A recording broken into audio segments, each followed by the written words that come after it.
అవతల పక్క జెలెన్స్కీ తోటి గొడవ పడతాడు. అది మీడియా ముందే. ట్రంప్ దగ్గర ఉన్న గొప్ప గుణం ఏంటంటే ఏదైనా మీడియా ముందే గొడవ పడుతున్నాడు ఆయన.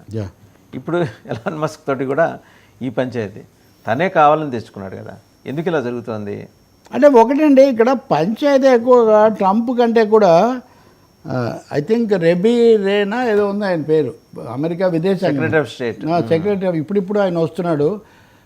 ట్రంప్ సమక్షంలో ఎలాన్ మస్క్ ఆ రెబీ రే కాదు సంథింగ్ రెబీ అని సంథింగ్ వాళ్ళిద్దరికి మధ్యలో జరిగింది ఘర్షణ. ఏమన్నాడంటే ఆయన, నువ్వేదో డిపార్ట్మెంట్ ఆఫ్ గవర్నమెంట్ ఎఫిషియన్సీ చాలా అద్భుతంగా చేస్తానని ఒక్కరినైనా తగ్గించావా, ఒక్క ఉద్యోగస్తునైనా తీసేసావా, ఒక్క అధికారినైనా తగ్గించావా అని పంచాయతీ పెట్టుకున్నాడు.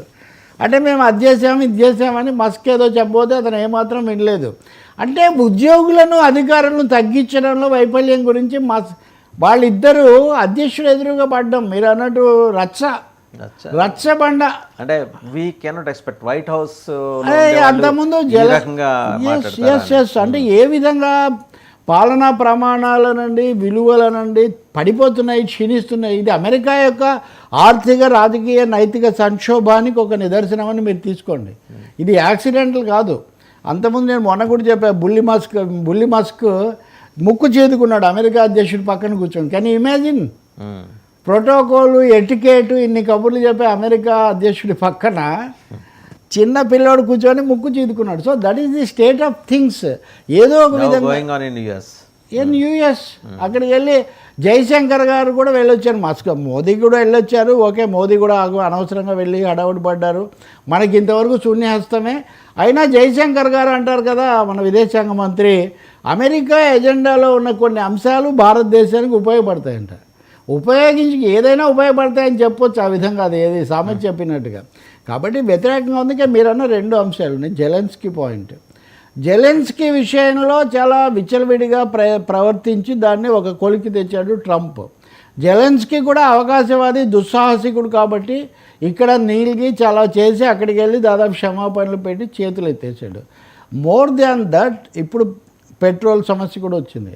మన కింద ఇంత సంపద పెట్టుకొని పెట్రోల్ గ్యాసు ఇది తవ్వుకోకుండా మనం నష్టపోతున్నామని ట్రంప్ చెప్తే, మీరు తవ్వండి మేము కొనుక్కోవడానికి రెడీగా ఉన్నామని మోడీ గారు ఒప్పందం కుదుర్చుకొని వస్తే మనకు ఇరాన్ నుంచి చౌకగా వస్తుంది, రష్యా నుంచి చౌకగా వస్తుంది, అమెరికా నుంచి ఎక్కువ ధరకి.